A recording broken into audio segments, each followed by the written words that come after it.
Welcome back to WDRB Media, the voice of the community. If you're tuning in, we're talking about race in the community. You're listening to A New Day with Juicy J and Mr. Bay.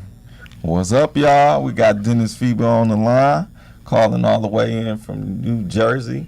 And I said before we left off on the last segment, I was going to let him share about the TED Talk. You know, I went off on a tangent and got real excited about this topic because it's so important right now that we need to be having these roundtable discussions so that we can clear the air, we can, come to some closure and come to some type of remedy in which everybody can walk away whole.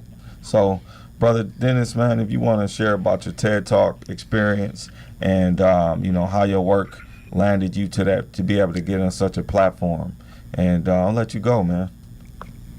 Yeah, man. So, for me, a lot of my drive is how to turn a lot of the stuff that we consider idea into practice. And through my studies, I got to, take statistics and numbers and population and trace it in history. And I thought to myself, how can we put this into practice? My TED Talk forced me, and once I auditioned and got for it, I'm pitching the idea to actually kind of narrow it down. How do I take it from idea and bring it into practice? And at that point in time, that was early 2016. I was third year into the program for reintegration at the jail. We're in our sixth year now. The program is getting expanded, and here they let me go in, talk to the inmates. I have about 60 men and about 40 women. Wow. At a time, and I run through my curriculum, and here we learn about our history, learn about who we are as a people. I get them to acknowledge the power of who they are when they declare themselves in the world. How to process emotional literacy, that's a big one. Social conscious education, and self-sustainability, and how we become independent individually and as a families and as communities. So, since I did the TED Talk, a lot has been growing in regards to creating movement on the street. A lot of the concept of idea of violence prevention, when we sit in our community, again, we could say it's self-hatred, but we could also say we're lost, we're in despair, we're depressed, we're sad in a lot of areas in our community that need healing. Yes. So I figured, why don't we create something that drives towards the healing of our people? Everything in love, everything in peace, and, how we could come together and organize. There shouldn't be any reason we're hungry. There shouldn't be any reason why we're homeless, and the places that we live. Yes. But that being said, brother, I mean, we know that this thing called race, and especially when you talk about America, they're the face of the racists, if you will, as far as in our generation and what our ancestors went through here in the Americas in particular, that didn't necessarily happen in different parts on a scale that it did.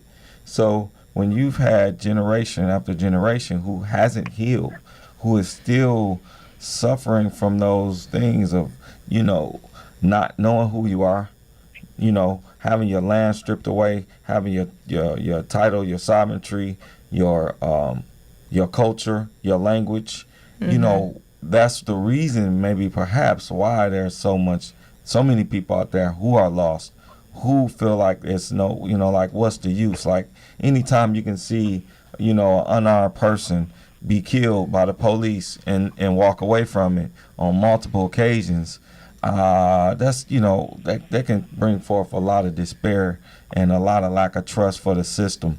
And, with all of the things that we've been through in this country and the world, for that matter, through colonization, how do we begin to, where do you see where we can begin to, I know that we're having these discussions, that's one part, but we know that this stuff is entrenched in the system. So how do we impact the system? Does the system have to go? Or does the system need to be reformed? Do we need to really take a hold of these people that we're putting into so-called power to govern over us? Who's going to be held accountable for that? It's funny, they invited me to a committee at Hudson County. It's called Disproportionate Minority Contact. And through my studies, I just want to get to this point where they're asking me to help create a glossary to define things like race. It's funny that when I went to Webster, the first thing it says in parentheses is no longer in technical use. Wow. So when I started the glossary from race and tried to go outwards, it was impossible to define anything else, because why are we using something that's not technical now and what's considered technical when it's on a legal document? Yeah. Right? So I'm asking them, how do you know a person is black? How do you know a person is Hispanic? Did you ask them? Did the arresting officer ask them? Did the prosecutor ask? Did the judge ask? So at what point? So as I help to narrow it down, there's certain points in the system and the contact where it's being declared for us. Yes. Legally. Yes. Right? So if that's the case, then how do we adjust the system? Okay, we want to see your application form as a police report. When you guys give them to the cops, when they fill it out, when it says race or ethnicity, then whether we do away with that and remove it, because as Webster says, it is no longer in technical use. Right? When I work with the juvenile system and juvenile justice, they ask you first initial, last initial, and the next statement is race. Yes. Right? So I'm like, okay, you want me to box these kids in for you. Right? So at this point in time, since we understand that it's no longer scientifically valid, it is no longer valid in any kind of structure in law, then we need to start addressing where it is in law and kind of point to that loophole, because I think through legislation, Colorado right now is bringing up to the table changing their state law in regards to slavery, removing what's called the convict clause. So, so as much as the story has been told about our ancestry, whether how much is true that we were participating in, we were slaves ourselves, we're definitely slaves now. Well, in the jail that I'm at, we got 80 to 90% of black and brown, 90% of youth in New Jersey that are being tried as adults are black and brown. Last year, 100% of the kids that were tried for gun possession or any other felony crimes were black and brown. 100% in the county tried. Right? So now the issue of race is there's no gap in this situation. It's what it is. So if it's our people that are contributing to this so-called structure, then first we need to educate our people on the structure and how they're actually participating through it, which I get to do with the inmates and explain, you're contributing by sitting here. Yes. Right? So how do we remove it from your mind? And this is where we go back to ideas. How do we remove race from your mind? And when I do get to that point with a lot of the inmates, it's funny to see the interaction between them. Because now the walls start falling. You know how it is in jail, the same way it is in the cafeteria classroom.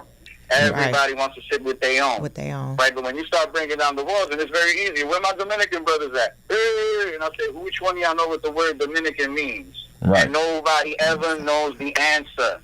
I've done this shit. I've done this all over the country, and nobody knows the answer. So it's like, what are we all talking about then? Yes. What are we talking about? And why is it, now does it even warrant discussion? Now, we understand in practice, of course, because 100% of the kids were black and brown, right? So it has to do with law, right? And how are we going to target it as a community? We need to come together and learn how to integrate these systems.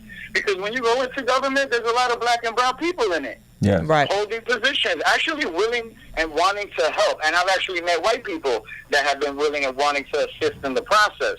So removing race from the construct as well allows us to be open to spiritual beings having human experiences who want to contribute to the evolution of our consciousness. That's beautiful, That's good. brother. Absolutely. So listen, you just said a mouthful right there. We're gonna come back. Man, I wish we had more time. I'm gonna extend this last segment. I wanted to talk about this Kanye West thing, man, because he brought up some great points talking about the 13th Amendment, and we're talking about laws and what's the difference between legal and lawful. Because there is a difference, and we definitely need to know, because when we in these courtrooms, when we sign these documents, we don't really truly realize what we're actually dealing with. So that's true. We're gonna have to do a whole nother show on that. So anyways, brother, we're going to take a quick break, and then we'll be back. So everybody don't go nowhere. We'll be back on this one. Get that race on my face. Yeah.